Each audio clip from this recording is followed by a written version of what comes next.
Nshuti bavandimwe mukunda ijambo ry'Imana ndetse mukaba mukunda no kuritega amatwi. Yesu ashimwe cyane. Mbese aho ngaho twese twiriwe neza? Yego. Twese tumeze neza? Imana ihabwe icyubahiro. Imana rero ni nziza kandi ntabwo iba nziza ari uko twayisenze cyane ngo reka twitabire amasengesho ibyumweru bibiri byose tubirangiza Imana ikunda ibe nziza, ahubwo Imana yihora ari nziza kandi niyo kamere yayo. Amen. Tumaze igihe rero mu nsanganyamatsiko yanditswe muri Luka igice cya mbere, muri Mariko igice cya mbere umurongo wa 15, ahari amagambo avuga ngo igihe kirasohoye, ubwami bw'Imana buri hafi, nuko mwihane mwemere ubutumwa bwiza. Ngira ngo ibi byumweru bibiri byose tubimaze muri iyo nsanganyamatsiko. Icya mbere ni igihe kirasohoye, kubanza kubwira abantu ko ibintu bimeze naho igihe kigeze, sibyo? Noneho icyo nicyo cyitwa ukuri kw'iki gihe. Igihe kirasohoye nibwo butumwa Yesu yigishaga, yari yaraje kubabwira ko ibyahanuwe byasohoye, ubwami bw'Imana buri hafi. Harimo abamwegereye mwaho ngaho byari bitangiye gucanga, batese ubwami bwawe niki gihe wenda kuzanamo ubwami bwawe. Ati nimba ari byo duha ikimenyetso. Arangije arababwira ati rwose ubwami bw'Imana nibuzaza ku mugaragaro, ahubwo ubwami bw'Imana buri hagati hehe? Buri hagati muri mwe. Mbese ibi byumweru bibiri tumaze, ubwami bw'Imana bwa buri hagati muri wowe ko igihe gisohoye, cyangwa uracyategereje ibindi? Ubwami bw'Imana buri hagati muri mwebwe. Nuko rero ubwami bw'Imana buri hagati muri twe. Ngira ngo rero turi mu cyumweru cya kabiri, ndetse tugeze ku munsi waho wenda gushyikamo hagati. Mu minsi 3 turaba dushojeje rwose.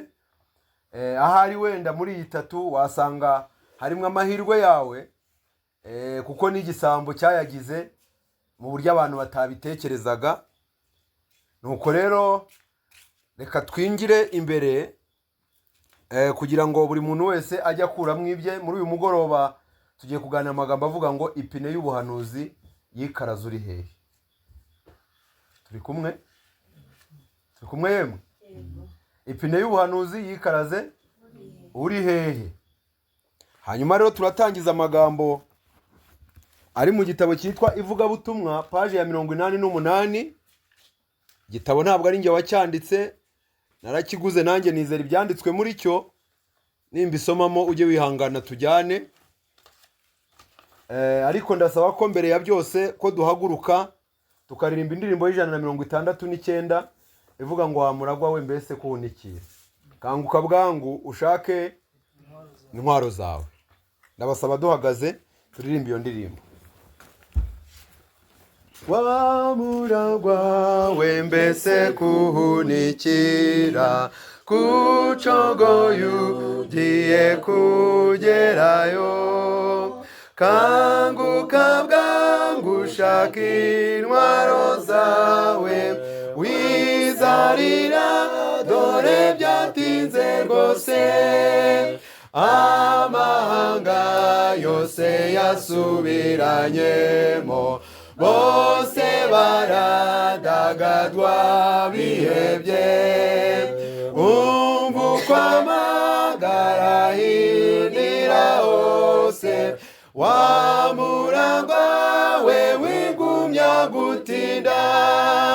Nugwabizwe n'iby'iyi si biguhenda, reba ubwiza bwabyo burashira.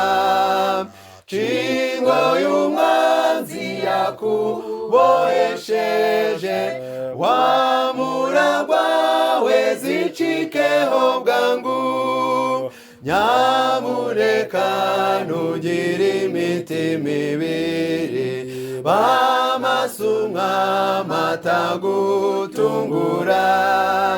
Dore umucyo utangiye gutangaza, muragwa we vuza impundu wishimye. Ivugabutumwa niyo magambo tuvuze tugiye gutangiriraho, paje ya 88, ariko tuvuganye ko tugiye kuganira amagambo avuga ngo ukira. Nuko rero handitswe amagambo avuga ngo, paje ya 88, ntukabuze inziga kugenda. Turi kumwe? Hari abantu bafite imitekerereze idakura ikurikije uko umurimo ukura, ahubwo bakareka umurimo ugakura kurenza uko babibona. Abo bantu badashyira mu gaciro ngo bagendane n'umuvuduko w'umurimo, ngo barebe niba hakenewe ibirenze ibyo basanzwe basabwa.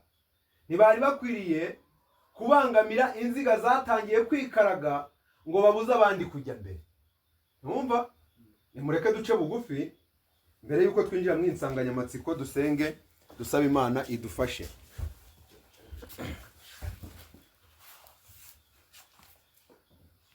Yehova mwiza, Mana ikiranuka, gitare kisungwa n'abantu bose, umwungeri mwiza utayobya inama, Imana itegerwa n'inkozi z'ibibi, igira imbabazi nyinshi kandi igatinda kurakara. Uyu mugoroba nabwo tuje imbere yawe kugira ngo twegere ya ntebe y'ubuntu tudatinya, kugira ngo tubone ubuntu bwo kudutabara mu gihe nk'iki. Uhabwe icyubahiro. Tuzi neza yuko hari imigisha myinshi idutegereje, ariko dufite ikibazo cy'uko iyo migisha ishaka hirya ikahabura, ntabwo twiteguye kuyakira. Ariko waravuze ngo uza aho uri ntabwo uzamwirukana. Natwe turaje kandi tuje uko turi. Uyu mugoroba turagusabye kugira ngo uduhe umugisha, utunganirize imitima yacu kuwakira, kandi nta wundi mugisha wifuza kuduha keretse umugisha w'amahoro, kugirana amahoro nawe. Turagusabye kugira ngo uwo mugisha uwuduhe. Abumva nanjye uvuga ushyire muri njyewe amagambo akwiriye ashobora kugera ku bukene bwa buri muntu wese uri mu iteraniro. Tubisabye mu izina rya Yesu, amen.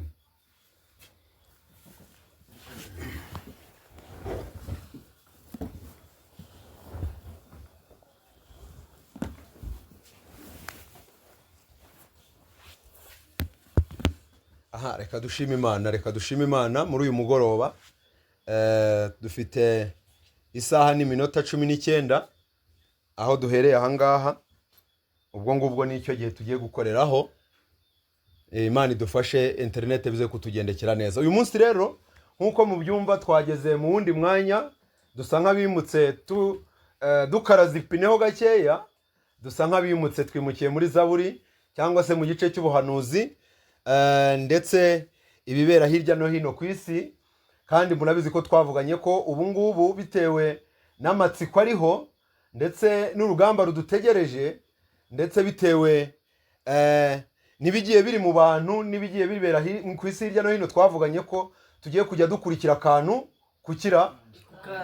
ku kandi, umurongo ku murongo, inyuguti ku nyuguti, hano bikeya hariya bikeya, nk'uko byanditswe muri Yesaya igice cya 28. Turi kumwe?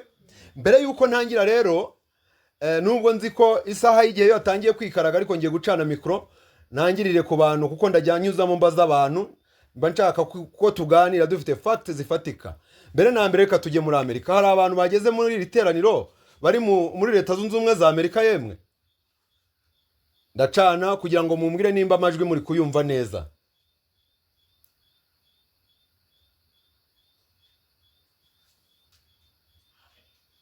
Canada turi kumva.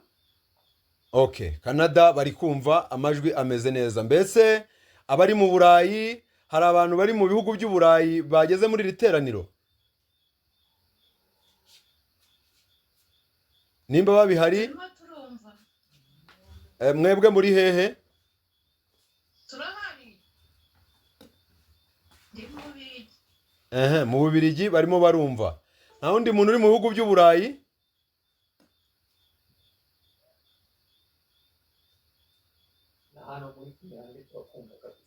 Okay, amajwi ameze neza, ntabwo ari gucika.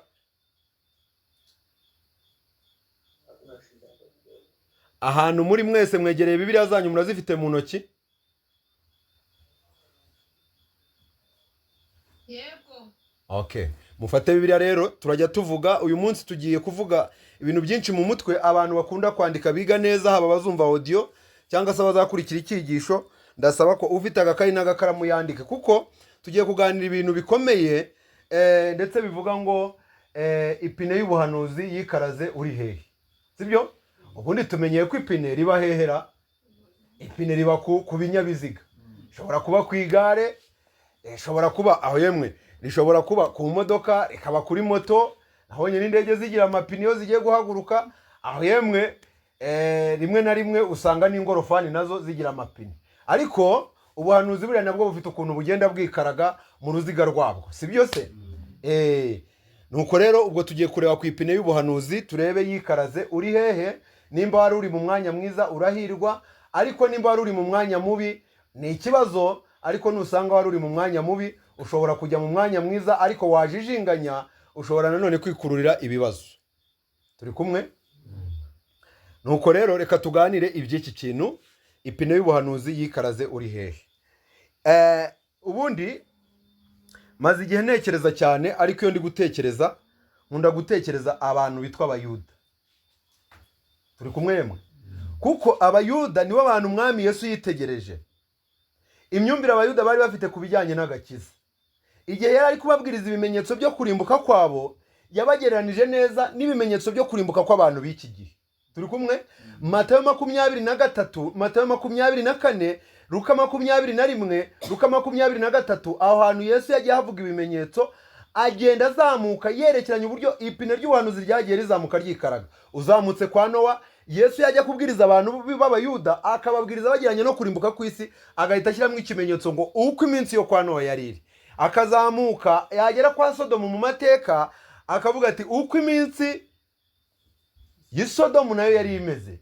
Agakomeza akazamuka arababwira ati rero namwe nkurikije ukuntu mumeze, nshingiye ibibwirizwa nababwirije, nshingiye ukuntu abapfuye bazukiye imbere yanyu, ngashingira ukuntu aho yemwe mwagiye munyurwamo n'abahanuzi bagiye batandukanye bakababwira ibizaba n'ibizabaho. Njyewe nkurikije ukuntu ndi kubabona, ndi kubona mwabantu mwebwe ngiye kubaha ibimenyetso bizabanziriza kurimbuka kwanyu, kandi ibimenyetso ngiye kubabwira bizahura neza n'ibimenyetso bizabanziriza kugaruka kwanjye. Turi kumwe? Ayo mapine y'ubuhanuzi yagiye yikaraga, kandi yikaragira ku bantu bitwaga aba 7 day, bari abantu bakurikiza umunsi w'isabato kuruta andi mategeko yose n'ay'Imana yatanze, bari barongeyeho andi yabo, kandi ay'Imana ntabwo baguhanaga cyane kurusha iyo wicaga yabo. Iyo wicaga yabo biyongereyeho nibwo baguhanaga cyane. Umva nawe. None ubwo ngubwo ndagira ngo niwumva ngo ipine y'ubuhanuzi yikaraze uri he, nituza kuvuga mu gihe cy'amateka umenye yuko bifite icyo bisimbura muri iki gihe cyacu duhagazemo. Turi kumwe yemwe? Okay. Reka rero ngiye ndavuga inyandiko zibanze ku cyigisho cyitwa iby'imyuka y'abapfuye. Ni kuri page ya 200 ahari na 23, cyangwa se ku iki gitukura kuri page 90 ahanditswe inyongera. Nawe yiti ngo yabonye igare ry'umwotsi. Mu cyo gitabo cy'inyandiko zibanze biri ahantu habiri. Igare ry'umwotsi ngo ryari rifite umuvuduko nk'umurabyo. Muri kubyumva? Umuvuduko nk'umurabyo muri kubyumva, ariko igare niryo rigira amapine ubundi. Nawe yabonye ikintu cy'ubuhanuzi gisohora ariko gifite amapine, kimeze nk'igare ry'umwotsi. Ngo niza yazagari ya moshi. Kigenda ubundi gari ya moshi ntabwo igikata, ahubwo irazenguruka. Kigenda gifite umuvuduko umeze nk'umurabyo. Icyo kintu ngo abari bicaye muri iryo gare bose ngo bari abantu bizeye ikinyoma kugira ngo barimbuke. Abicayemo harya ikinyoma cyaratangiye kwizerwa. None ubwo ikibazo abantu bicaye mu igare, nuko ageze hepfo ngo nuko ngo yabajije wari utwaye iryo gare, harya ngo yashubijwe ko ari indi, hari umushoferi w'iryo gare yari Satani. Ariko Satani ngo nawe ngo yari afite abakozi. Aba bakozi iyo barebye usanga aba mbere ni amadini, aba kabiri ni amareta. Ngo buri mukozi wese ngo akurikije uko agenda mukenera. Turi kumwe? Ariko ngo bimutera ubwoba cyane iryo gare akurikije ukuntu ryihutaga. Arangije arabaza ngo nta muntu n'umwe wasigaye utari muri iriya gare. Arasubizwa ngo reba gatoya ku rundi ruhande. Ngo yongera kubona irindi tsinda ryari riri mu nzira imeze ite? Ifunganye. Ngo ibimenyetso by'umubabaro no kuruha byari biri kugaragara mu maso habo. Iryo tsinda waba uririmo? Ni ikibazo. Ati buriya kuva naracitse urukingo buriya ndirimo. Uririmo? Ipine y'ubuhanuzi yari ikaraze. Reka rero twirebere ku buhanuzi bwavugaga Mesiya. Nibwo buhanuzi ngiye nshaka ko tuvugaho.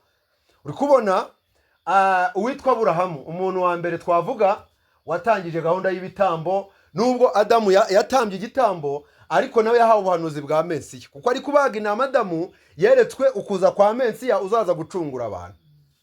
Aburahamu ajya gutamba Isaka, yahawe igitambo nacyo cyashushanyaga Mesiya uzaza. Impinduka yagombaga kuba mu isi mu byahanuwe, ibitambo n'amaturo bikaba birarangiye. Iyo mpinduka yagombaga kuba, Aburahamu yaravuze ati iyi mpinduka Imana izamfashe nyibone. Harya ari Aburahamu na Melikisedeki wahaye undi ituro ninde? None se wabayeho mbere ninde? Icyo rero ngo aho hantu niho bundi turi gushaka. Kubera iki? Yari muhaye atarabaho. Icyo nicyo turi gushaka. Igitambo cyari gihagarariye Yesu Kristo, sibyo? Kandi ababitambaga bo bizeraga ko uwo nguwo ari Yesu Kristo, ariko bakagira amatsiko yo kuzabona uw'ibitambo bishushanya. Umuntu wese watambaga igitambo aravuga ati icyama nkazaba mpari, uku gucungurwa kw'Abisirayeli nanjye nkakubona. Twumva Yakobo ajya gupfa. Reka ngende mvuga imirongo mu Itangiriro igice cya 49 umurongo wa 10. Reka dusaba abantu bagende basoma, abagende ugende usoma umutwe. Yesaya 60, undi Yesaya 61, undi Yesaya 40, undi Yesaya 41, undi Yesaya 53. Nishaka turo ubuhanuzi bwa Yesaya gusa. Abahanuzi bari baragiye bahanura kenshi cyane, benshi bahanura. Navuze Yesaya 40, Yesaya 41, aho yemwe navuze Yesaya 53, mvuga Yesaya 60, Yesaya 61. Aho hari ubuhanuzi bwa Mesiya. Yesaya yavuze kuri Mesiya w'Isiyoni, ijwi ry'irangurura mu butayu, avuga ibimenyetso. Nuko twebwe twirebere uyu Yakobo wageze mu Itangiriro igice cya 49 umurongo waho wa 10. Yakobo nawe yavuze ubuhanuzi igihe yari agiye gupfa, ahita avuga ku bintu bya Mesiya, ahita avuga kuza kukuntu ibintu bya Mesiya umutware bari bategereje bizagenda. Nabageze mu Itangiriro igice cya 49 umurongo wa 10 ngo adusomere kugira ngo twumve ubu buhanuzi. Yemwe inkoni y'ubwami ntizava kuri Yuda. Yakobo arimo arapfa, aravuga ati ubu buhanuzi, inkoni y'ubwami ntizava kuri Yuda. Inkoni y'ubutware izagira ite? Ntizava hagati y'ibirenge bye. Nyirayo ataragira atera. Ibyo si ibyahanuwe? Aramuhanuye da. Uwo niwe amahanga azagira ate? Gutegeka kwa kabiri igice cya 18 ndaho ndabinginze ubuhanuzi abantu muri kwandika uze kugenda wicare, kuko ubu buhanuzi iyo ndi kubwiga buri gihe ngewe ngira ubwoba. Ndavuga ati aba bantu bari bafite ikihe kibazo, ariko tugiye kugwa nyine mu gihe cyacu. Urebe ikibazo abantu bafite, urebe ikibazo. Nuko gutegeka kwa Mose mu gice cya 18 cyo gutegeka kwa kabiri, Mose yavuze ubuhanuzi aravuga ngo dore Imana izabahagurukiriza umuntu umeze nkanjye hagati muri mwe, naramukaje muzamwemere kandi muzamwizere. Mose yarahanuye nde? Yesu yarahanuye Yesu Kristo. Tugere muri Yesaya rero. Abageze muri Yesaya uwa mbere kangahe wageze? 60 umutwe uvuga ngo iki? Haravuga ngo iki umutwe? Umukiza w'abanyamahanga azava Isiyoni. Niwumva Yesaya hanuye ko umukiza w'abanyamahanga azaturuka hehe? Isiyoni. Soma 40 ya mbere ibanza wumve. Byukura bagirane kuko umucyo wawe uje. Yewe byukura bagirane dore umucyo waje. Yesu yaravuze ngo ninjye mucyo w'isi. Si wo wazaga se? Byukura bagirane kuko umucyo wawe uje, kandi ubwiza bw'Uwiteka bukaba bukurasiye. Ubwiza bw'Uwiteka bukaba bukurasiye. Yego. Dore umwijima uzatwikira isi. Dore umva yemwe, icyo gihe ninjya kuza umwijima uzabatwikira iki?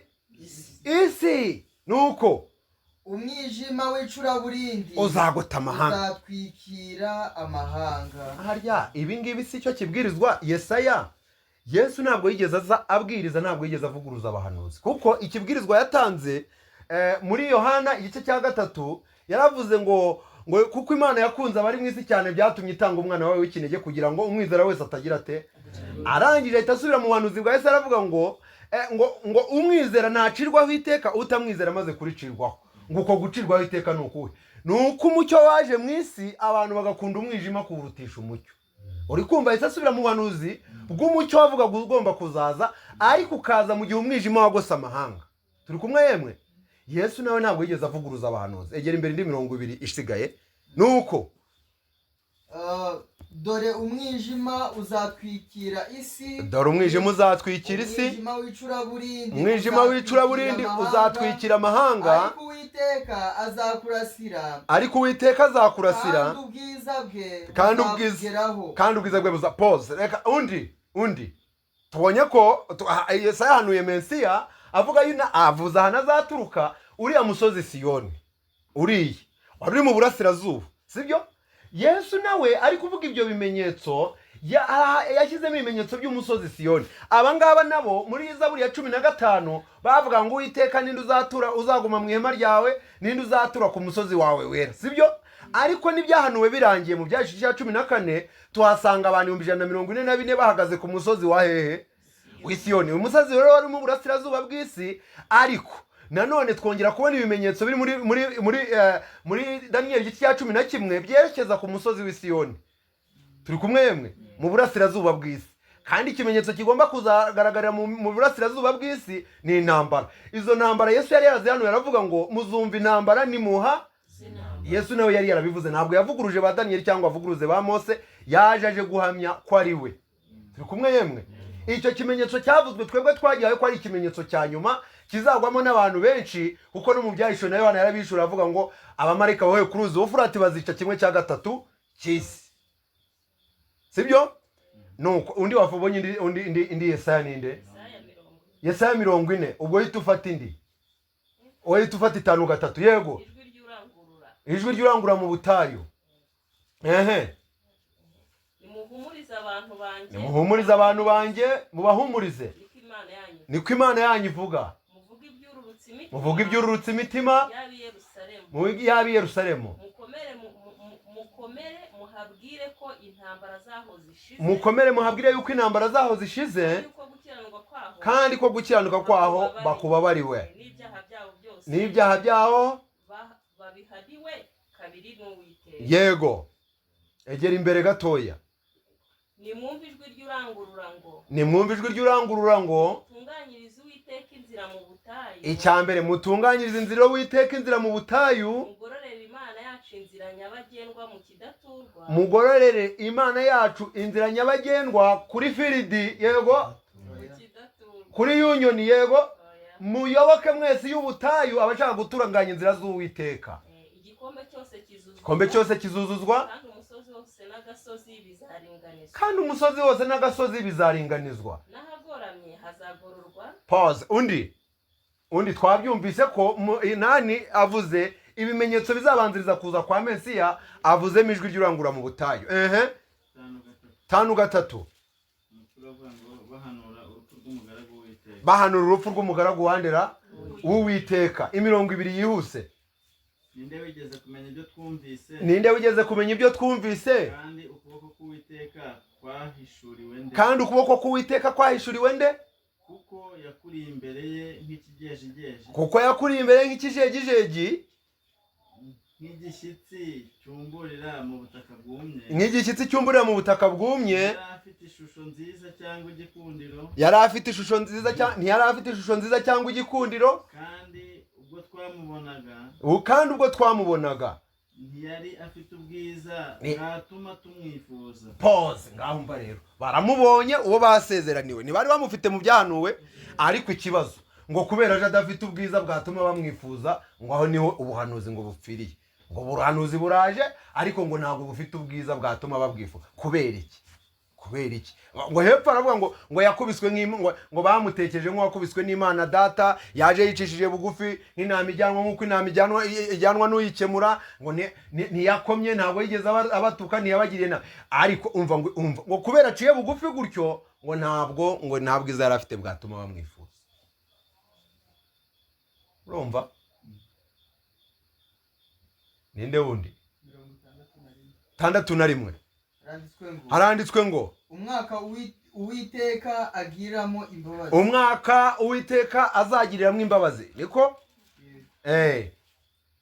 umwuka w'umwami Imana ari kuri nge, kuko Uwiteka yasize amavuta ngo mbwirize abagwaneza ubutumwa bwiza, kugira ngo mbwirize abagwaneza ubutumwa bwiza. yantumye kuvura abafite imvune yantumye kuvura abafite imvune ku kaguru mu mitima, no kumenyesha imbohe ko zibohowe, no gukingurira abari mu nzu y'imbohe, no gukingurira abari muri gereza z'ibyaha. kandi yantumye no kumenyesha abantu umwaka w'imbabazi z'Uwiteka. Kandi yantumye, nushaka urekeraho, yantumye no kugira ngo mbabwire ikira n'igihe kirimo, tuba turi mu bintu birega bibarika, n'umwaka imbabazi zizarangiriramo. Nuko rero reka ibindi tubivuge mu mutwe, tutaza gusoma byinshi bikaza gutuma. Marakiya igice cya 3 nawe yari yarahanuye, aravuga ati ariko mwebwe abubaha Uwiteka, izuba ryo gukiranuka rizabarasira rifite gukiza mu mababa yaryo. Aho yemwe muzaribatira abanyabyaha munsi y'ibirenge bya, ariko tuzabaribata. Ni bangahe bashaka kuzabaribata? Ni ijambo ry'Uwiteka ribivuga. Hepfo ngo nuko rero, hepfo haravuga ibya Eliya wagombaga kuza mbere y'uko umunsi w'Uwiteka ugera. Ngo dore noneho ngo nzabohereza umuhanuzi Eliya umunsi ukomeye w'Uwiteka utaragera, niwe uzasanganya imitima y'abana n'iyabase, kugira ngo asubize byose ku murongo, ntazaza kurimbuza isi umuvumo. Ntabivuze nawe, ntavuze ikimenyetso kizabanziriza kuza kwa Mesiya. None se iyo tugiye muri Mika nawe ko yari hano mu gice cya 5 akavuga Betelehemu, ati nawe Betelehemu rero niho hazava umwami. Agarutse muri bya bindi uwitwa yavuze Yakobo ajya gupfa, avuga ngo niho hazakomoka umwami, inkoni y'ubutware izaguma ku birenge bye. Kubyumva ubuhanuzi ukuntu buri gusohora. Daniyeli nawe araza ababwira umwaka ati uyu mwaka wo uzarangiramo ibitambo n'amaturo, aho yemwe batambyi muzihangane, muzaba muvuye ku mutsima, ariko ntacyo namwe muzamubonye agakiza Isirayeli isi yose yategereje. Byarabanejeje se? Ntabwo byabanejeje. Umva rero ipine y'ubuhanuzi yikaraza aba bantu bari. Nitugeze ku nsanganyamatsiko nubwo nitutangiye kubyumva, ipine y'ubuhanuzi aba bantu yabikaragiyeho bari. Avutse, reka nkumvisha avutse byagenze gute? Matayo igice cya 2 abanyabwenge bajya kuramya Yesu. Abanyabwenge bande? Hoseya yavuze abanyabwenge arabahanura mu gice cya 12 umurongo wa 14, aravuga ngo ufite ubwenge ni uzitegereza ibyo, uwitonda ni uzabimenya yuko inzira z'Uwiteka zitunganye. Ariko uwo nguwo yari yarahanuye, yaravuze ngo ufite ntabwo ari abafite. Ubuhanuzi bwa Hoseya kuntu nabwo bwazaga bucanza abantu. Ufite ntabwo ari abafite. Kandi wari ufite dutatu musanga muri icyo gice cya mbere cya Luka, Yerusalemu hari umukiranutsi witwaga Simiyoni witondaga. Harya wari uhanuye ngo witonda ninde? Ntabwo Hoseya yarabihanuye. Witonda Simiyoni nabonetse ngo yari umukiranutsi icya mbere. Kabiri witondaga. Witonda ni uzabimenya. Abantu b'iki gihe rero Yesu yajya guhanura akavuga ngo igihe abantu badatekereza. Abantu b'iki gihe mubona batekereza. Ngo nicyo umwana w'umuntu azaza, baratekereza. Umuntu no kumva radio ikavuga ati dore rero reka nze ntangire nshyiremo radio, igihe abantu badatekereza. Osubone umuntu abantu batararetse gutekereza. Reka dutangire urebe hariya kuri screen yawe, nawe umbwire nimba abantu igihe abantu badatekereza. Reka tujye hano duhera aha ngaha.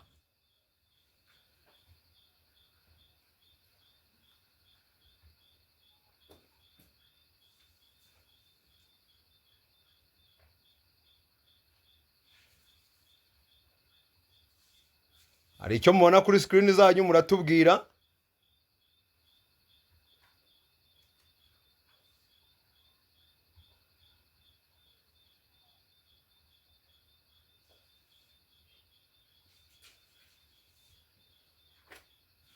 nibwo hatangira urubanza rw'abaturage barega leta ku kuba ubuzima bwabo butameze neza kubera ingingo za COVID-19 batewe. turi kumwe ra ngo bari kurega ni bande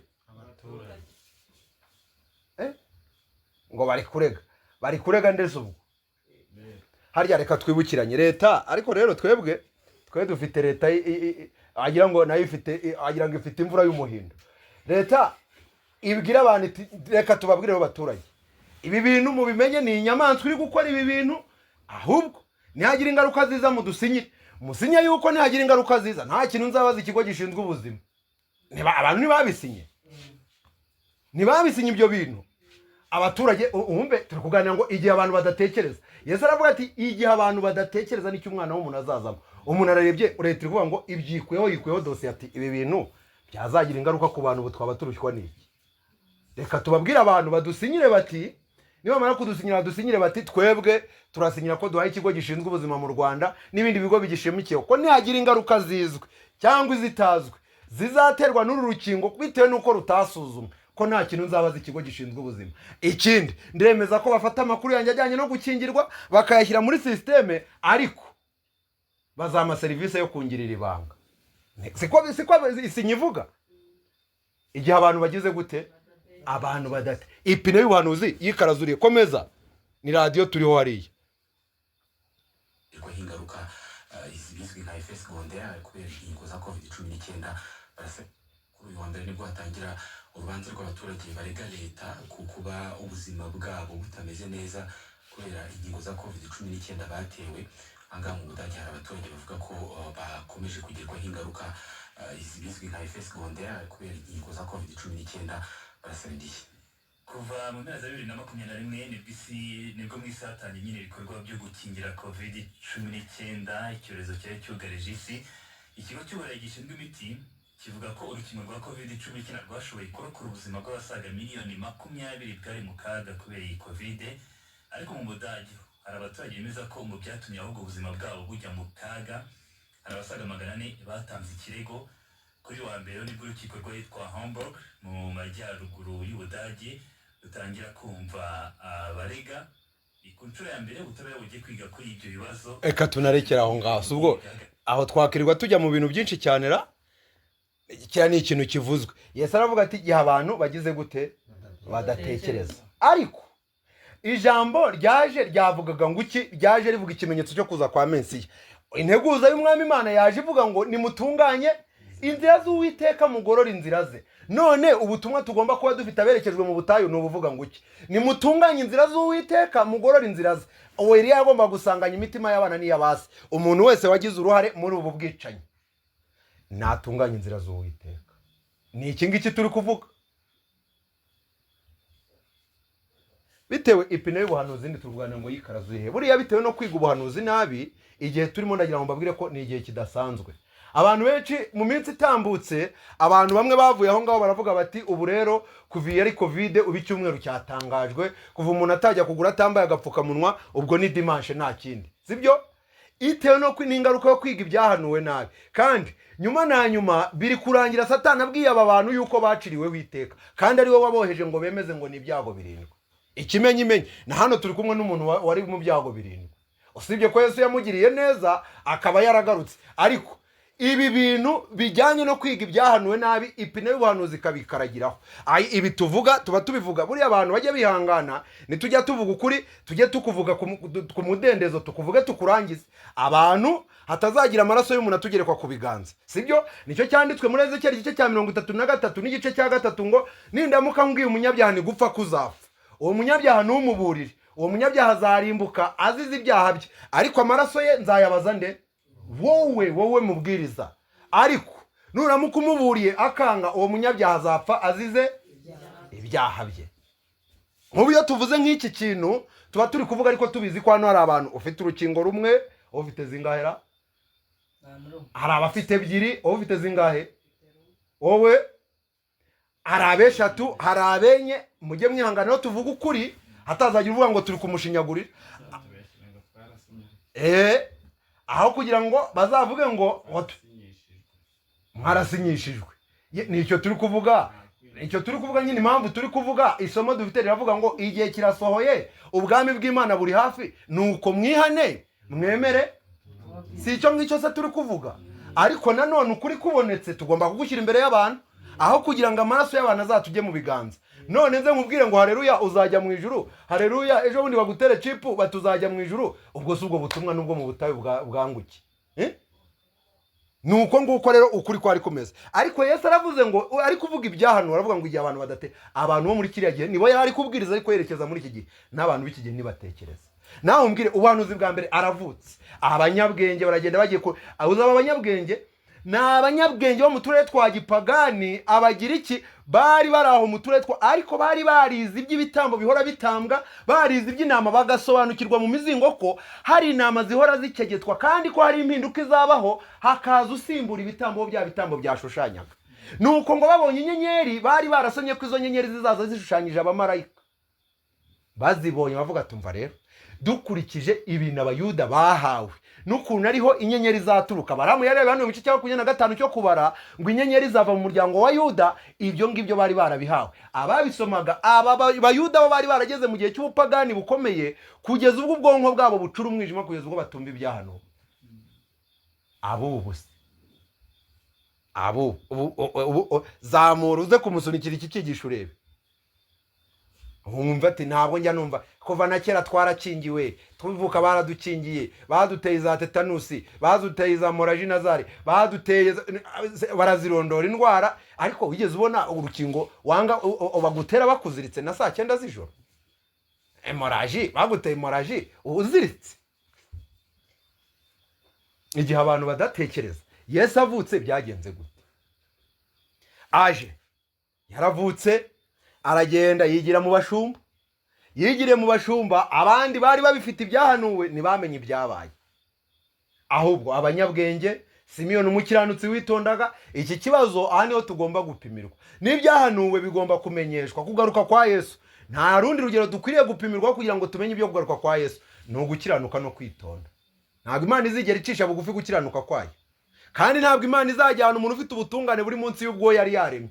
Oya, Imana nimba ariko yabivuze igomba kubanza igashyiraho uburyo bwo kutuzamura. Utatwarana ngo ugere kuri urwo rugero ukaba wishyize mu mwanya wo kugutereka mu mwanya mwiza wo kurimbuka. Turi kumwe yemwe?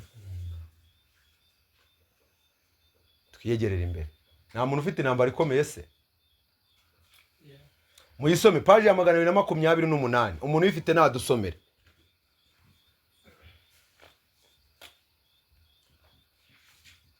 Ariko tugaruke kuri ubwo mu gihe uri kwadushakira. Soma ahantu handitse ngo abayobozi b'Abayahudi ku gika nk'icya 2. Ntabwo ku misozi y'Udeya. Reka turebe.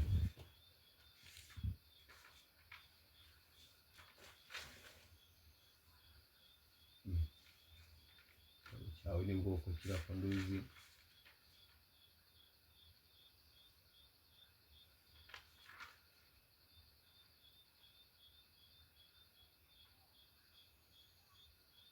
Nahabuze. Avuga abayobozi b'Abayahudi bagombye kuba barize mu cyubahiro cyinshi ibyahantu n'igihe. Hasoma ariko reka mvuga kubyo urahabonye page zingahe? 228. Soma. Abayobozi b'Abisirayeli bagombaga kuba barize bimbitse. Umva byo nitegeko ntabwo ari icyifuzo. Bagombaga ni ngombwa. Bagombaga kuba barize bimbitse icyambere. Kandi bakabyiga no mu cyubahiro bicishije bugufi. Ibyo ahantu icyambere ahantu bari haravuzwe ahantu hari haravuzwe da twabibonye muri Mikayeli yabihanuye mu gice cya 5 aravuga ngo Betelehemu nawe ni wowe niho hazava umwami. Kandi ibyo yasubiye mu buhanuzi bwa Yakobo mbere yuko apfa, yavuze ngo inkoni izaguma ku butware bwa Yuda. Betelehemu niho bagombye kuba barize ubuhanuzi bwa Mika nkuko bahoraga baburepeta ibyahantu. Betelehemu turahabonye. Waba ari mu mujyi wa Kigali ugasoma ugashakisha ukamenya ni Nyamirambo, ni mu Biryogo, ni kuri 40 ese ni haruguru, ugasoma bagombye kuba barize mu cyubahiro kandi bimbitse ibyahantu cya 2. Igihe nacyo cyari kirimo. Igihe ninde wakivuze? Yesaya yarakivuze umwaka umwami Imana azagiramwo iki. Daniel igice cya 9 yari yarabihanuye umurongo wa 27 aravuga ngo icyumweru cya nyuma nikigera hagati azabuzanya ibitambo n'amaturo ahinduka igitambo cy'iteka ryose. Nikigera hagati mensi y'umutware anamuvuga da mensi y'umutware azakurwaho kandi nta kindi azabasigaranye. Yesaya igice cya 7 yari yaravuze umwari azasama inda azabyara umwana w'umuhungu azamwite Manueli, n'ibiryo azarya amata n'ubuki azamwite Manueli. N'izina bari barize.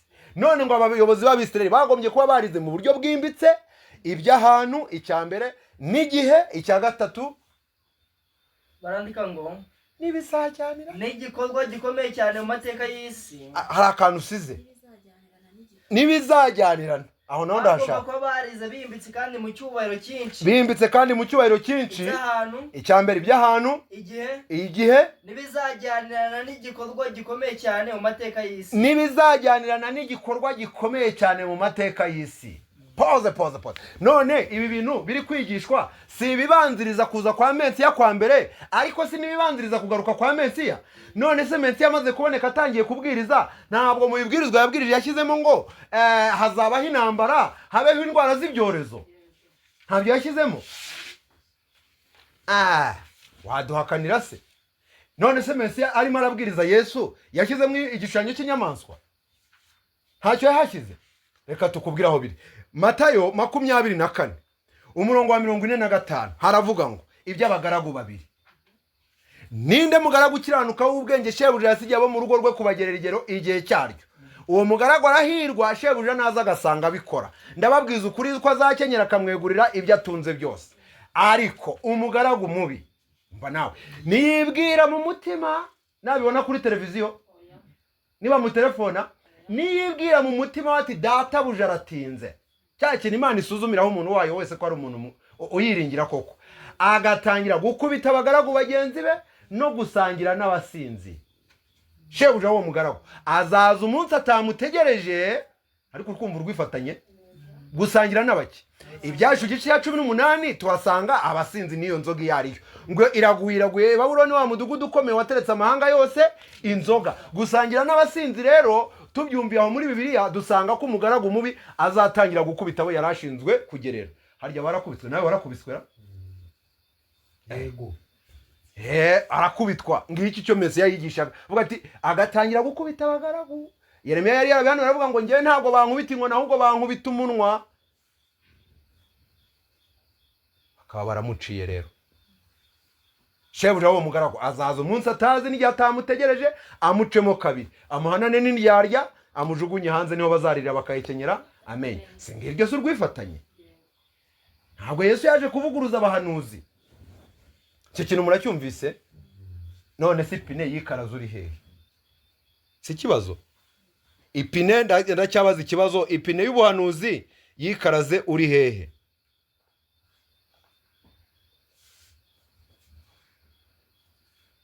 Ipine y'ubuhanuzi ikibazo turi kuganira kirabaza ngo yikaraza uri he? Ibyorezo ko byanditswemo wari uri he? Si kibazo.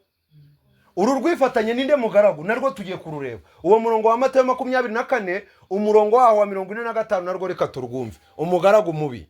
Dore ngo amaso kurekara yawe. Amaso kurekara yawe uraza kubyumva.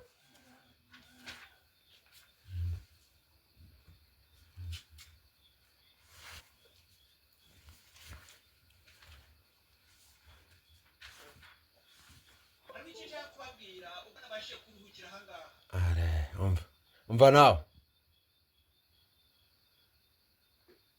Tega amatwi hariya wumve.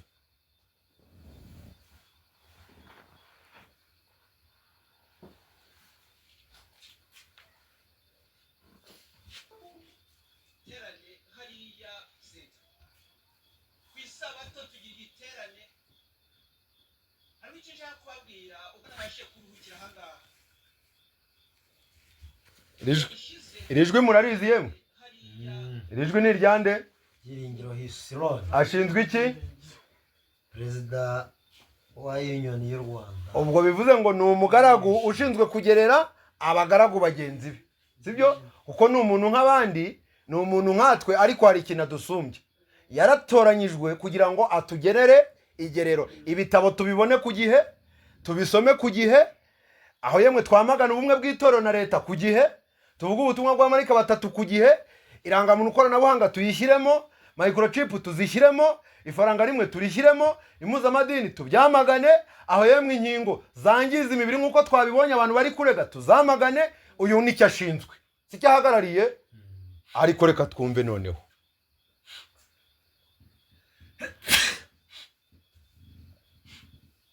hari icyo nshaka kubabwira ubwo nabashije kuruhukira aha ngaha.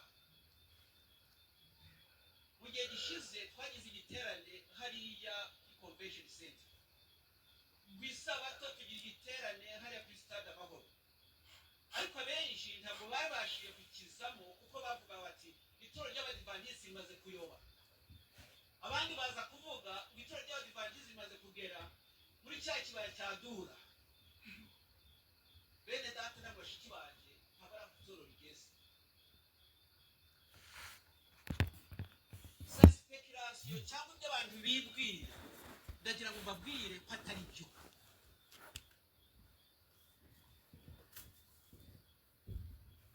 Itorero rifite umurongo rigenderaho, ariko kandi igihe muzabona mpagararanye n'uwirindi dini ntimuzagire ngo ubwo ngubwo ngo yanyihanishije.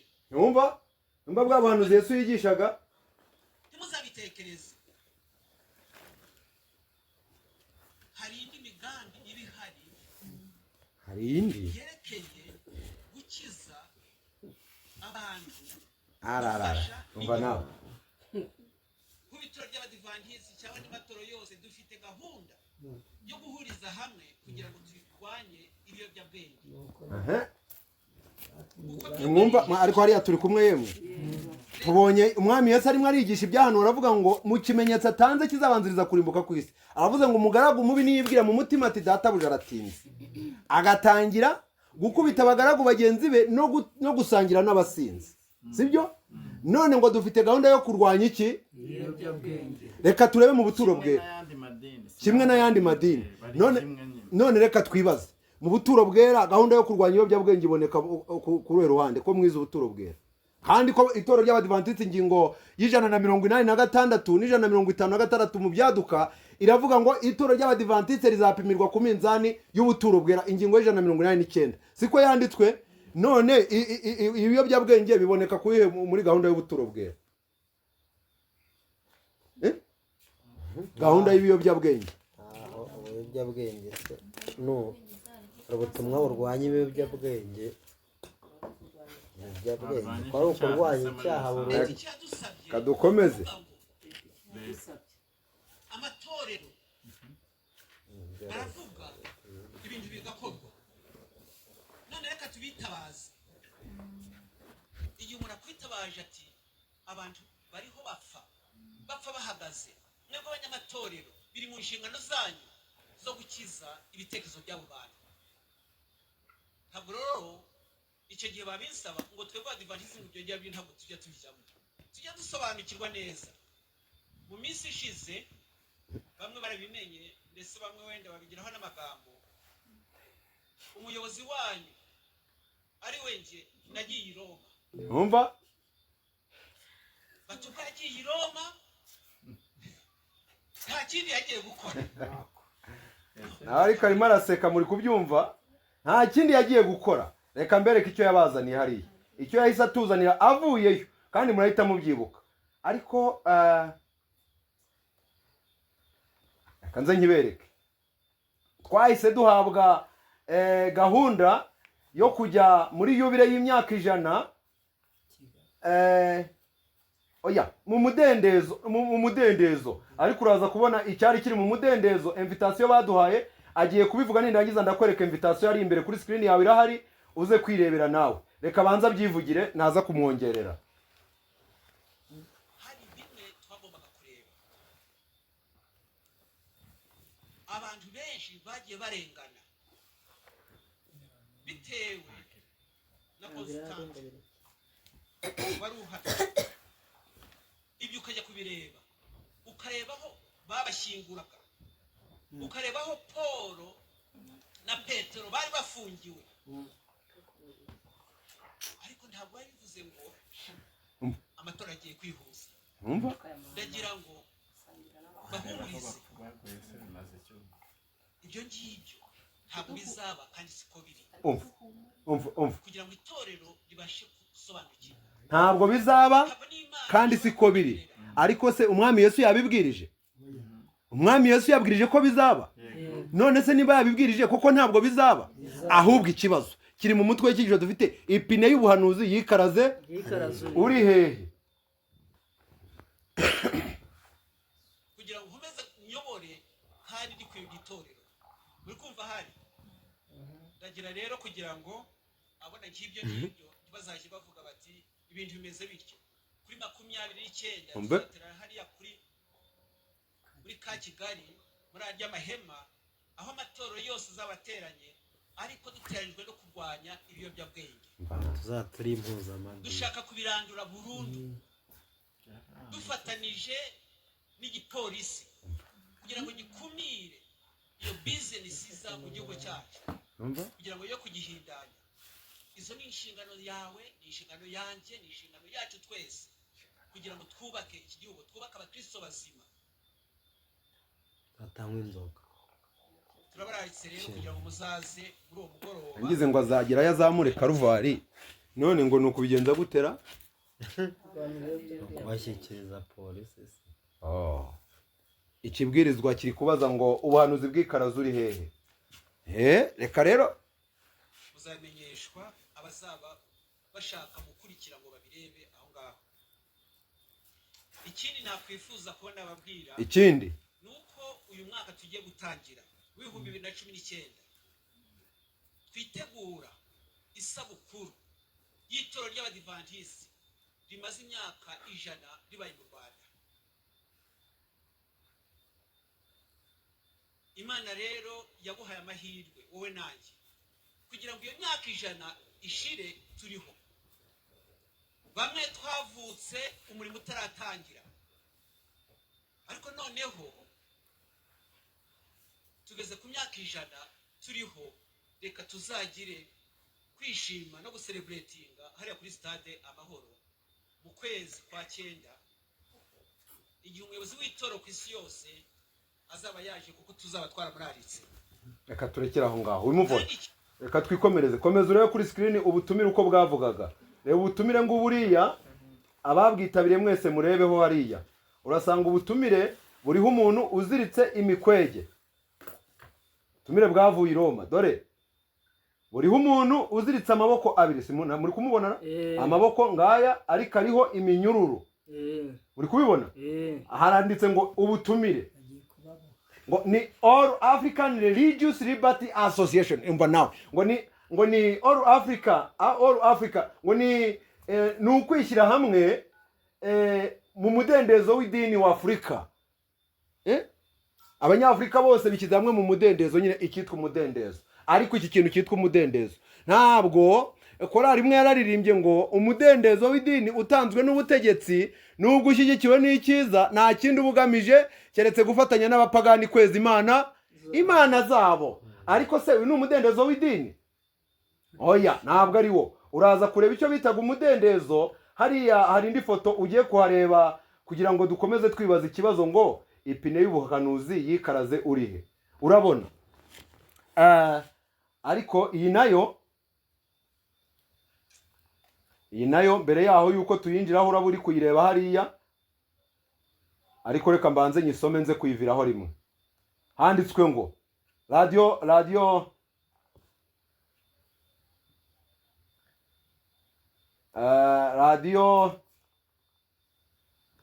iyo umuntu adafite uruhushya rwo gutwara perime afite imodoka ashaka umushoferi. Harya turi kuganira ngo ukira ipine y'ubuhanuzi yikarazuriye. Umuyobozi mukuru w'urwego rw'igihugu rw'imiyoborere RGB abwira abashumba bo mu matorero n'amadini batagira impamyabumenyi cyangwa se diplome, abibukije ko imyaka 5 y'itegeko bahawe ngo bige yarangiye mu kwa 9 uyu mwaka, abasaba kuryubahiriza bakarekura inkoni y'ubushumba leta itaraza ngo ibishyire mu bikorwa.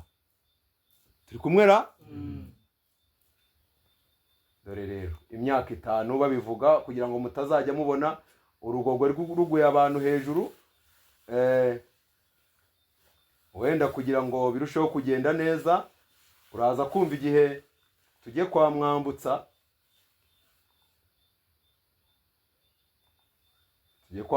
twumve.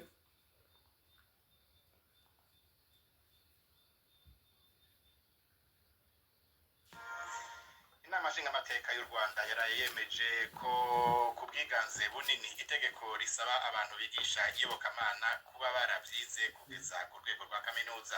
Iri tegeko ryerekeye kandi imiryango ishingiye ku kwemera muri rusange, riranategeka amadini kugaragaza imfashanyo ahabwa zaba zivuye imbere mu gihugu canke hanze yaco. Bamwe mu banyamadini basanga iri tegeko rikabije birenze kuko harabigisha kubera ari impano, mu gihe abandi basanga iyobokamana ari ubumenyi bwigwa, bityo bagashigikira ko bagomba kuba bafise igihamya yuko bavyize. Inkuru tuyibaze Jean Claude Mwambutsa i Kigali. Mu ngingo 50 zigize iri tegeko yakunze kugarukaho cyane ni ya 20 itegeka ko uwigisha ijambo ry'Imana agomba kuba yarabyize ku rwego rwa kaminuza. Ni ingingo itaravuzweho rumwe, bamwe basanga leta yarakabije kwinjira cyane mu birebana n'amadini. Hari abasanga iyobokamana ari ubumenyi. Mwumva se? Mwabyumvise buriya? Noneho rero uyu munsi mike yishize bakoze amategeko. Niyo ngiye gusoma itegeko nshinga ubu riri kugenga amadini mu Rwanda. Wari kugira ngo tuze kujyana neza. Iyumvire akingwe n'ingona. Icyo mvuga ni iki ngiki. Twese tuzi ikintu dufite hano muri uyu mwaka uri imbere.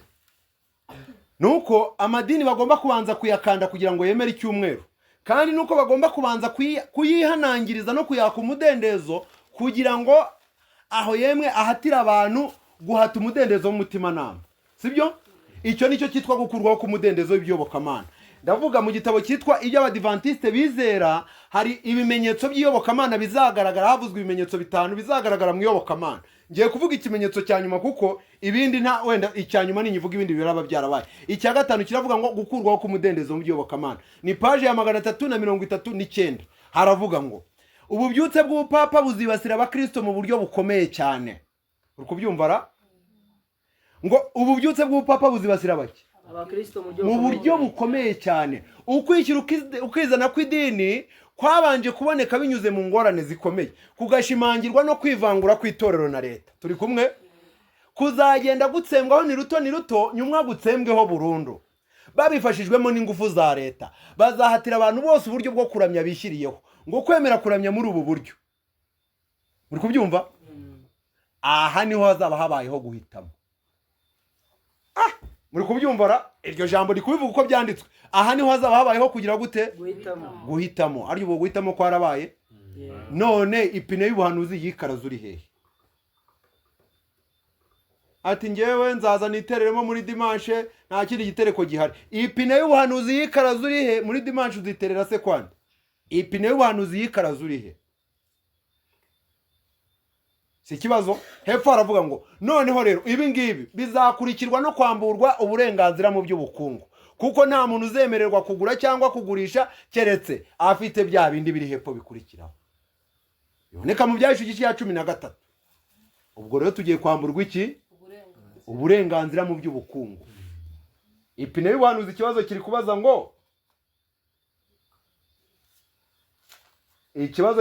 ngo ipine y'ubuhanuzi yikaraze uri he? Ihangane gatoya abari online twongere tugarure internet.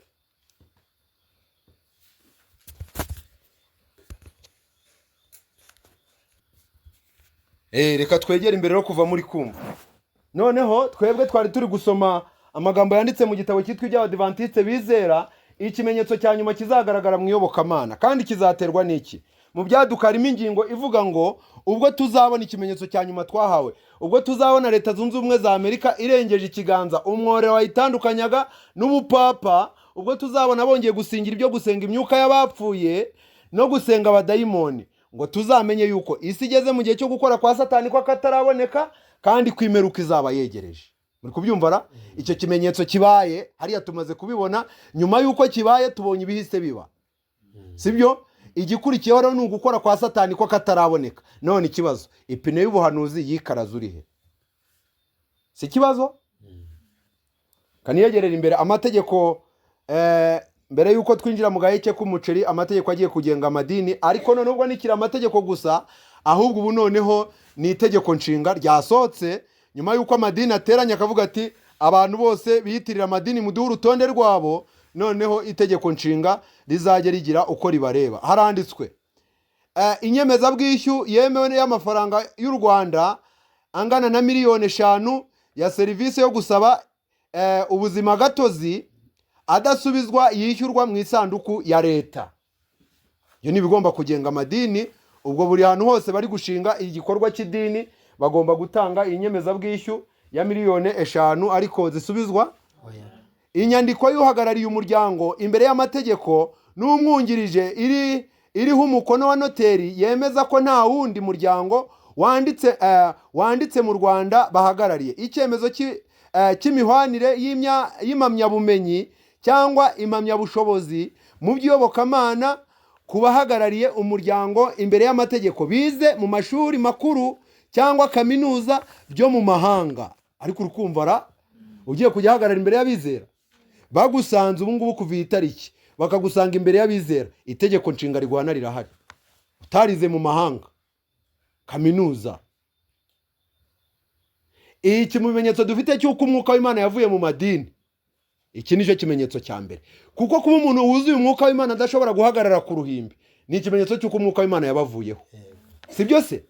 Nuko umuryango imbere y'amategeko bize mu mashuri makuru cyangwa kaminuza byo mu mahanga gitangwa n'urwego rubifitiye ubushobozi. Icyemezo cy'uhagarariye umuryango imbere y'amategeko n'umwungirije bafite impamyabumenyi zitari izo mu bijyanye n'iyobokamana bize nibura amasaha 1200 mu masomo y'iyobokamana mu ishuri ryemewe n'ikigo gishinzwe amashuri makuru. Nuko ndakomeza no kuhepfo gatoya ku itegeko nshinga. Ubwo ngeze kuri nomero yayo, nomero ya 4 niyo ndiho kuri F.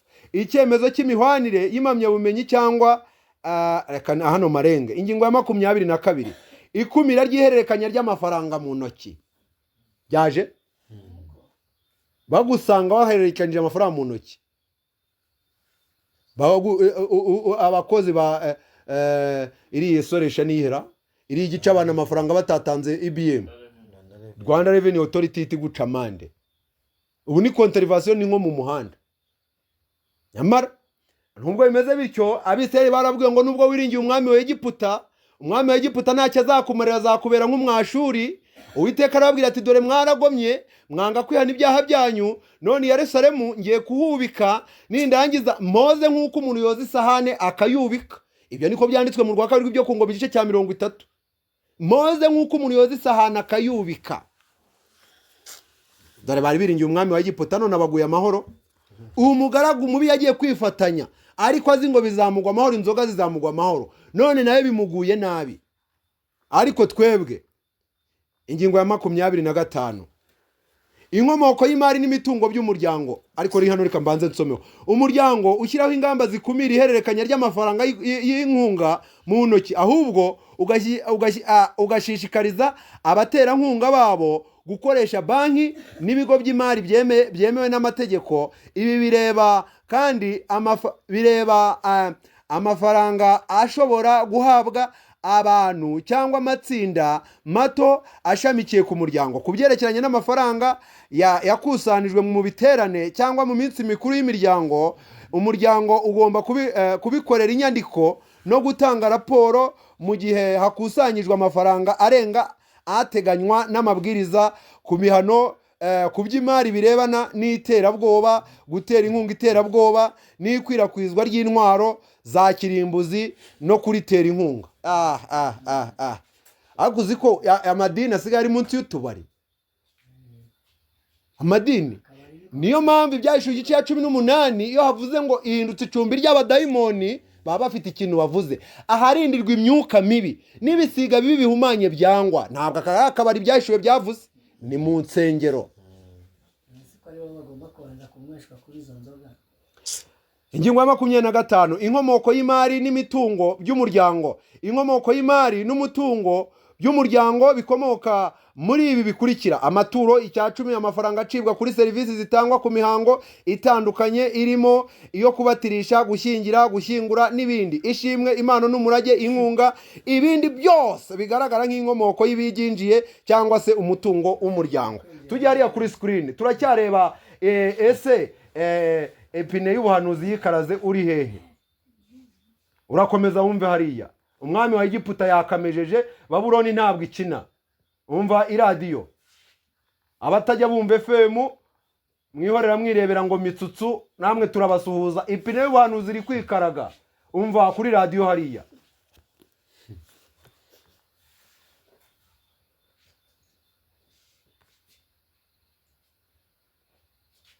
iyo yamaze kubikora neza kandi nta kindi kibazo dushobora kugirana n'abantu. Ikindi tusaba ubwo ni ukuba hari ibyangombwa biteganywa n'amategeko bijyanye n'imiturire by'impamyabumenyi. Ni uko mu mategeko ni uko banahawe igihe, ni uko guhera ku bantu bayobora ikintu gisa nk'amaparuwasi ndetse no mu yandi madini hari ukuntu birekibara.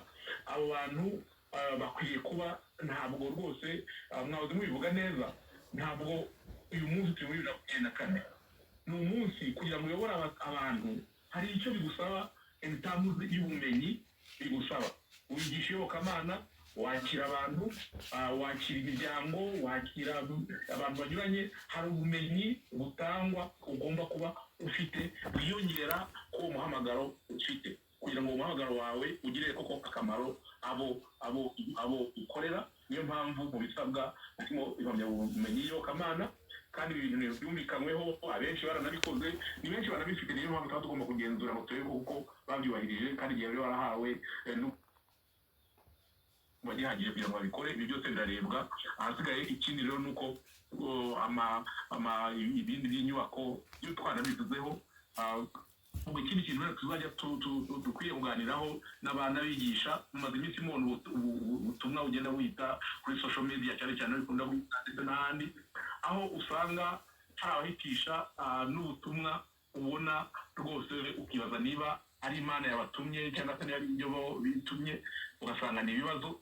Ibyo byose ikintu navuga bizana akajagari muri sosiyete, cyangwa se ubutumwa navuga bubangamiye ituze ry'abaturage. Nk'inzego zibishinzwe dusaba abantu babizana bakabivanga n'imyemerere ndetse no kwigisha ko nabyo babireka, kuko nabyo basohoye tubireba. Ntiwumva social media natwe batugezeho. Uzi icyahanuwe gisohoye urwa 2 rw'Abatesalonike igice cyaho cya 5, ahari amagambo avuga ngo ariko mweho wene data ni muri mu mwijima ngo uwo munsi uzabatungure, kuko uzatungura abantu bose bari mu isi yose umeze nk'umutego. Kubyumva ubwo bazaba bavuga ngo ni amahoro, ni amahoro, nibwo ryashyano ry'icyorezo rizagira rite. Bavuga ngo iki? Ngo batuze, bamagana ituze ry'abaturage. Yeremiya igice cya 6 yaravuze ngo uruguma rw'abantu banjye barwomeye baruca hejuru bavuga ngo ni amahoro, ni amahoro, ngo nta kibi kiriho. Yesaya igice cya 6 n'icya 8. Ariko rero reka mbajyane muri Amerika, ubundi duhite twikomereza ipine ry'ubuhanuzi. Abari abantu baryumva ukuntu rigenda ryikaraga. Twigire muri Amerika ho gatoya. Uyu mwaka mbese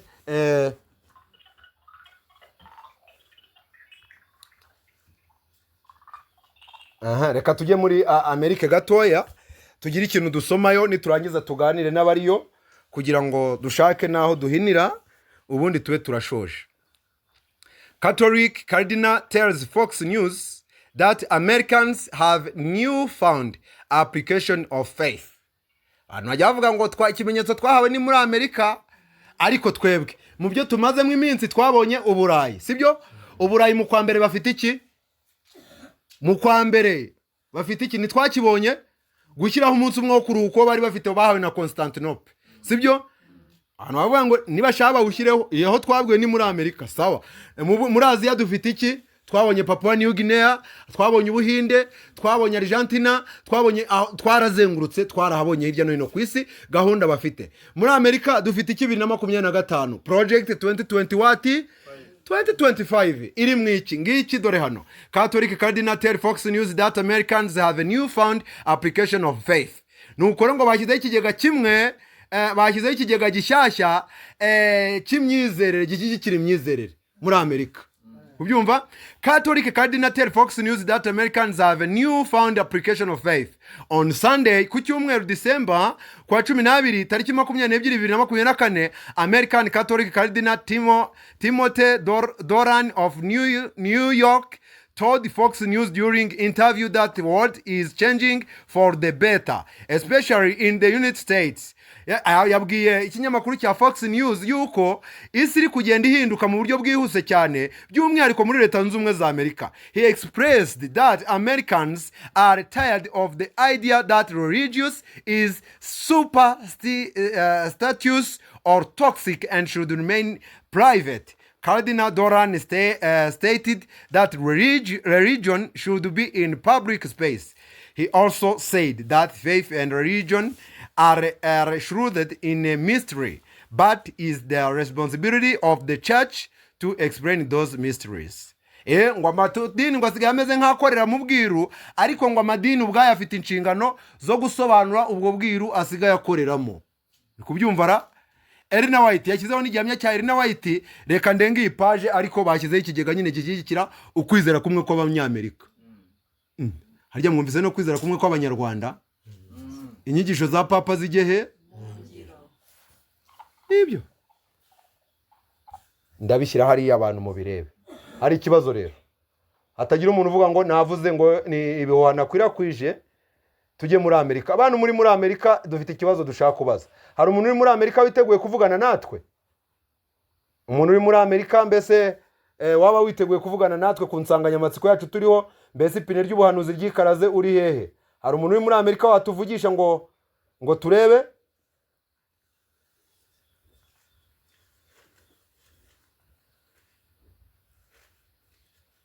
Yego Kezia.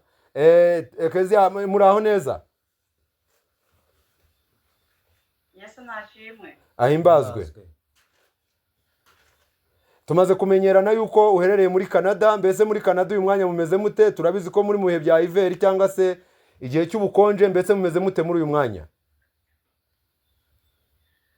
Muri Canada no kuri turashima Imana mu bihe nyine bigiye bitworohereye by'ubukonje, ariko uko biri kose uhoraho Imana akomeza kuturindira muri bino bihugu.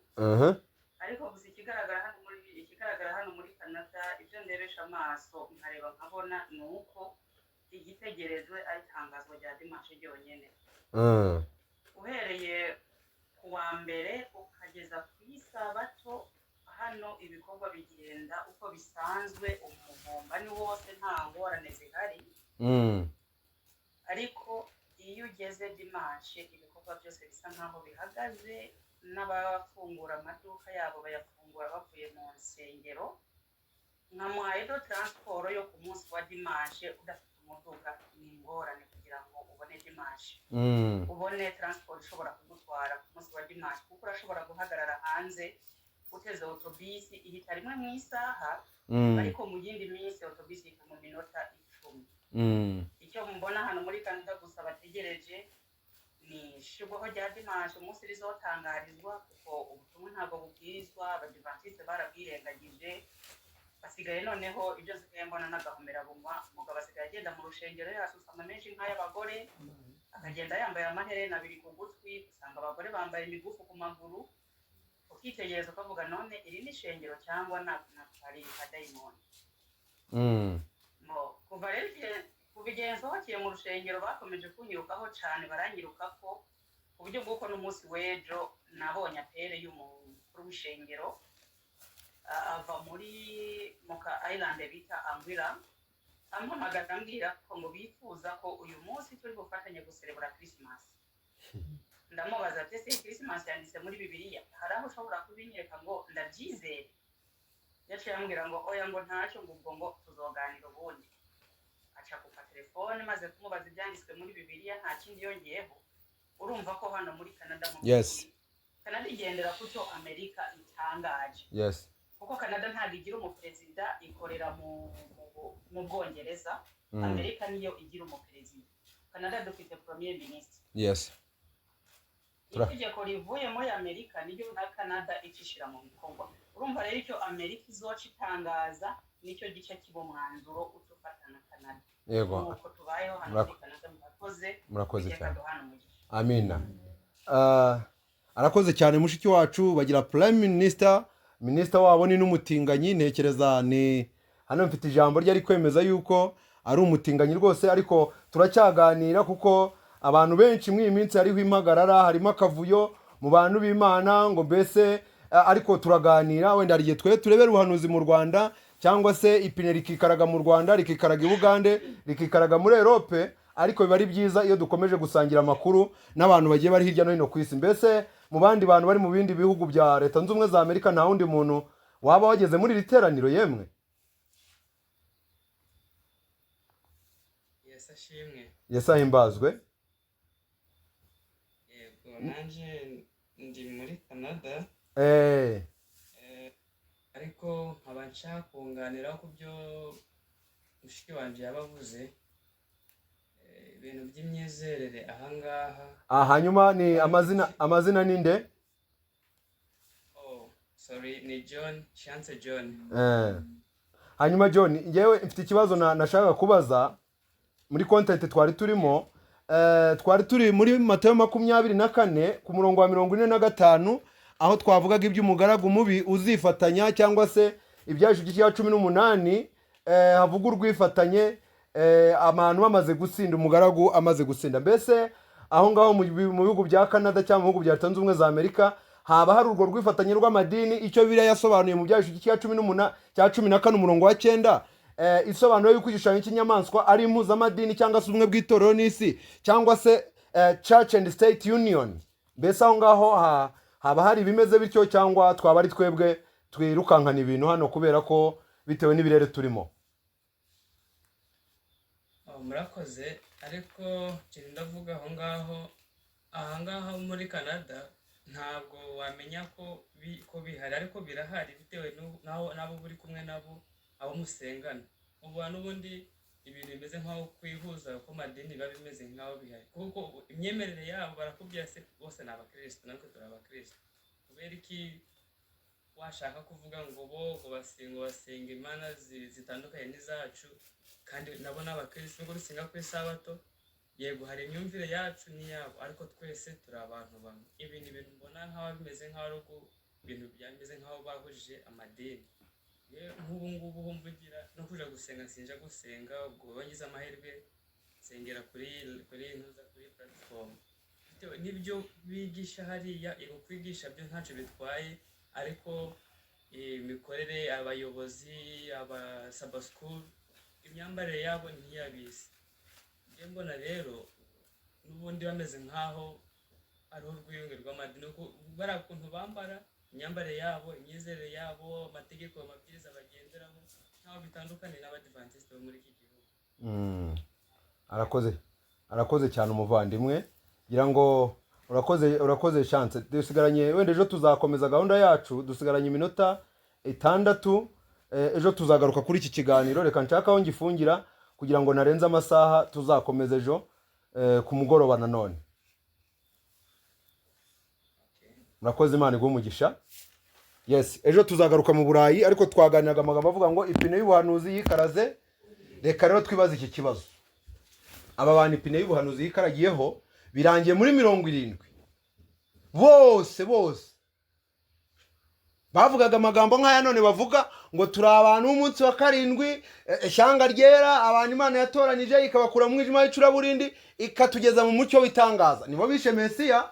Ariko reka twibaze aba bantu koko ubuhanuzi bwose Yesu ahageze ko muri Luka 4 yavuze ngo umwuka w'Uwiteka ari kuri njye, nkuko Yesaya yari yarabihanuye mu gice cya 61 avuga ibya umwaka umwe Imana agiremo imbabazi. Arangira avuga ati yantumye kumenyesha imbohe ko zibohowe no kumenyesha umwaka umwe Imana agiremo imbabazi. None arangije arenzaho ijambo ngo dore uyu munsi ibyo bisohoye mu matwi yanyu. Abo bana amatwi yabo yarari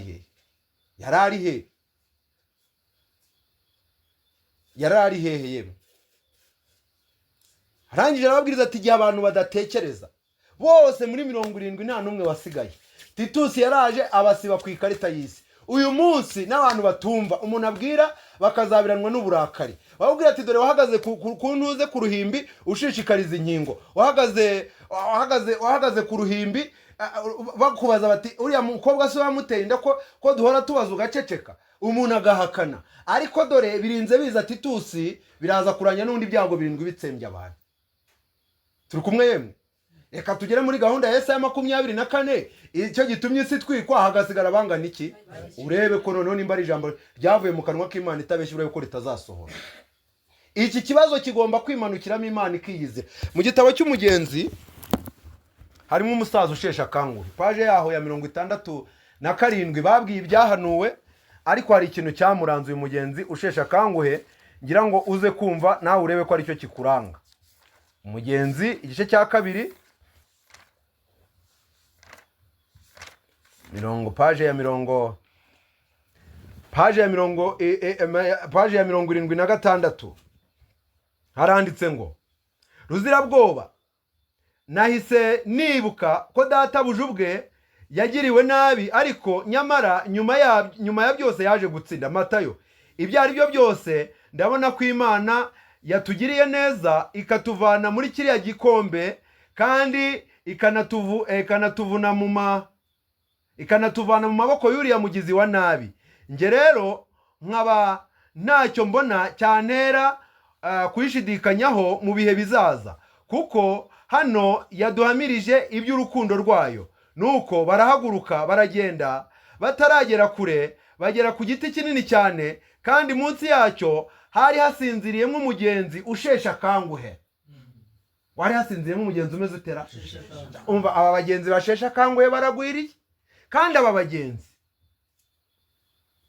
Mukristo mwibuke igihe bageraga mu gikombe cya gihanda bwihebe hari ikintu cyababayeho.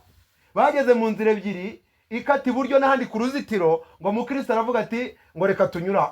Mu byiringiro amubwira ati oya reka dukomeze inzira nubwo igoye, nubwo inzira ibirenge byacu bishije unuti ibirenge, ariko reka dukata nubwo hagoye niho. Atariko yewe reka dukata ngaha.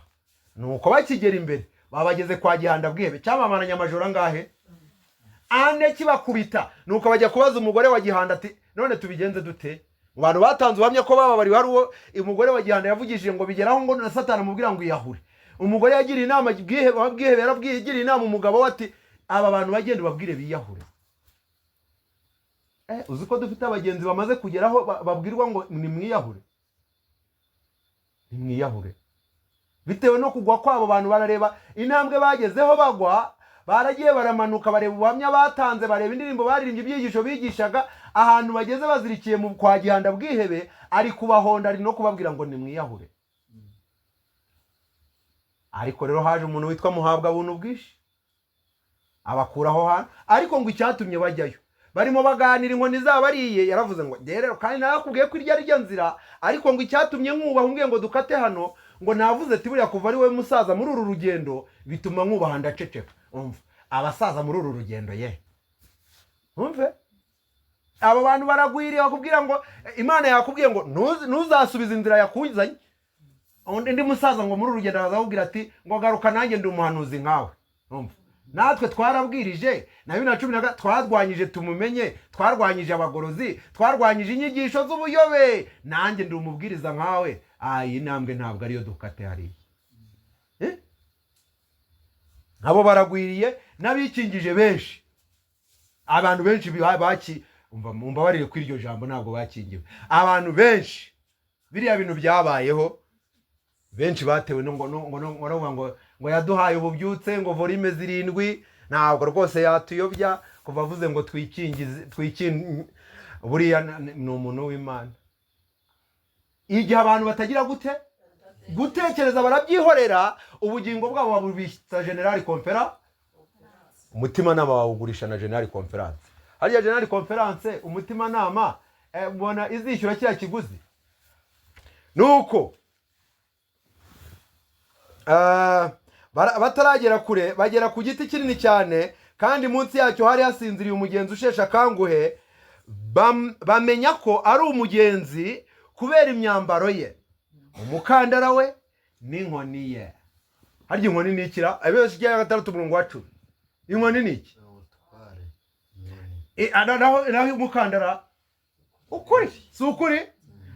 Zaburi ya 15 ninde uzatura ku musozi wawe wera utabeshesha abandi ururimi rwe icyo yarahiriye naho cyamugirira nabi. Nubwo uyu muntu yari umusaza atagishoboye yaryamye munsi y'igiti ariko yari afite ibyangombwa bimuranga ukamubonaho ibyangombwa by'umugenzi. Umukandara ni iki? N'inkoni. Harya reka twibaze, wakumva uganira wicaye iwawe yasanga ufite ibi bimenyetso ukuri kurimo? Wakumva ucuruza yakumva ukuri kurimo? Wakumva uri gukatuza ngo nari nawe iti nawe yarakatu ari nabazana n'ibihamya ngo byo gukatuza ukakatuza umuntu ukamumaraho amafaranga. Wakumva ukatuza yakumva uri gukatuza nk'umuntu w'Imana. Iki kintu cyitwa ukuri nicyo turi kuvuga. Ibyangombwa bigomba kuranga umugenzi. Ipine y'ubuhanuzi irakwikaragira ndakuraye. Kandi iyi nyamaswa ifite gahunda. Harya ku minsi ubu ngubu mwagize ngo dusigaranye iminsi myinshi cyane. Wakumva uvugira kuri telefoni yavuga ngo nyamara uyu ni umuntu w'Imana. Kandi ujya kureba muri message ukihengeka ngo umugore atarebamo. Kandi ukuyandika za nyugute 3. Iyi nyamaswa ubutumwa dufite buravuga ngo igihe kigeze gute? Igihe kirasohoye ubwami bw'Imana mwihane mwemere. Ubundi abihana ni abacumuye kandi nta muntu n'umwe utaracumuye. Ubwo rero kwihana twese biratureba, yaba njye ubwiriza yaba bizera twese biratureba. Ariko harimo n'impamvu twihana ngo ni iyihe? Ni ukubera iki? Kubera ko igihe gisohoye. Twahereye muri gitabo cyitwa ivugabutumwa ingingo page ya 88 hari amagambo avuga ngo ntukabuze inziga kugenda. Ariko se eka wenda tuganira ni nshaka mba ry'iminota mikeya wenda hari turashaka ukundi kuntu tubigenze.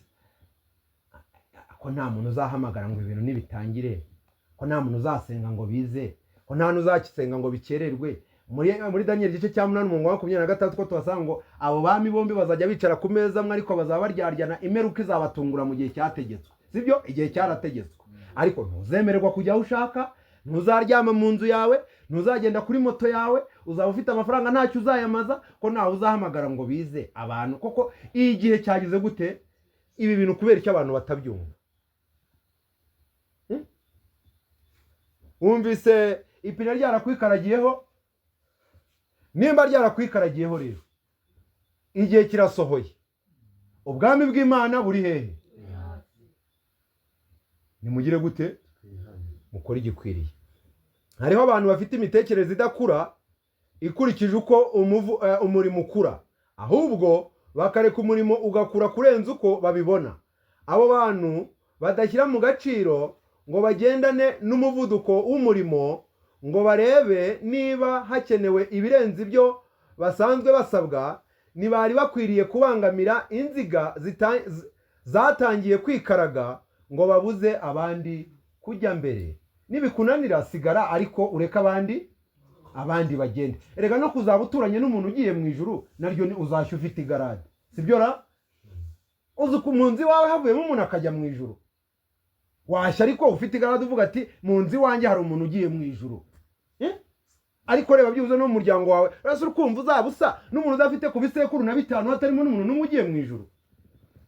Ariko byose n'ubundi ntugushye. Ariko nimba inziga zikaraze ukabona udashoboye kwikaragana nazo, nushaka usigara ufana uvuga ati rwose reka mbagira inama ibi bintu bazabica nimuze wenda mwe mwishe hano. Abantu turabafite na inzira arayibona n'ukuri, ahubwo arabwira ati ngwino hano urara hano kabiri ejo uzajya kurara hariya. Ibi bintu nibyo ariko nge ntabwo mbishoboye. Abo bantu turabafite.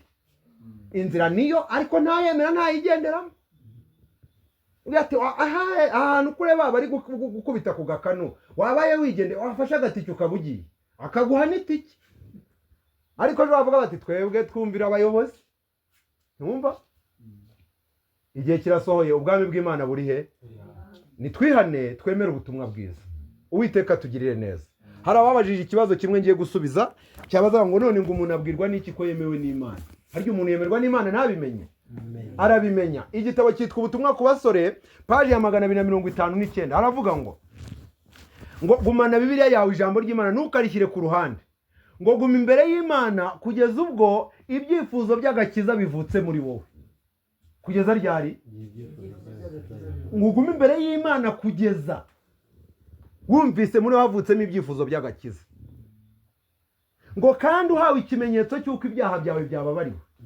Ayo magambo nyavuze gutyo handitse. Wahabwa uti ikimenyetso cy'uko wemewe n'Imana? Iga ijambo ry'Imana kandi usenga.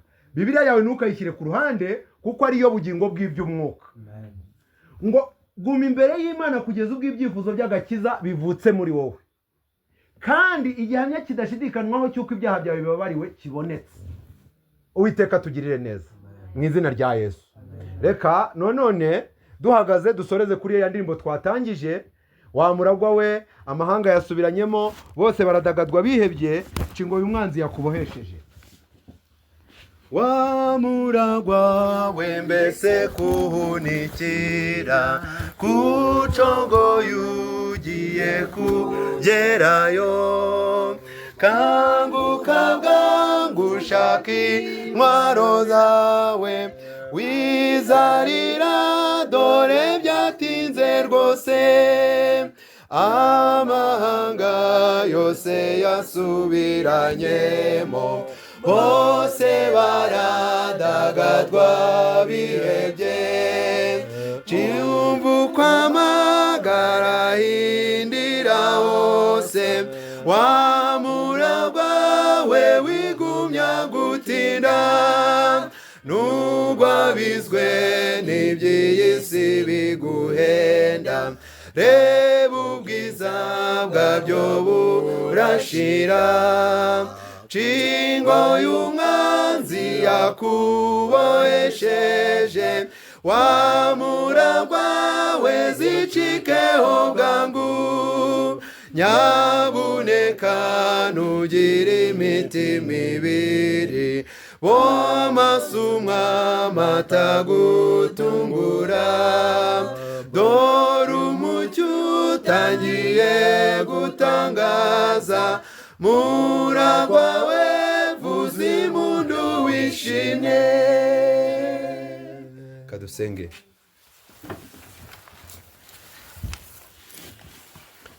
Turagushimye uhoraho Imana, tugushimiye ijambo ryawe watwandikishirije kugira ngo ritubere ibyapa, uhabwe icyubahiro.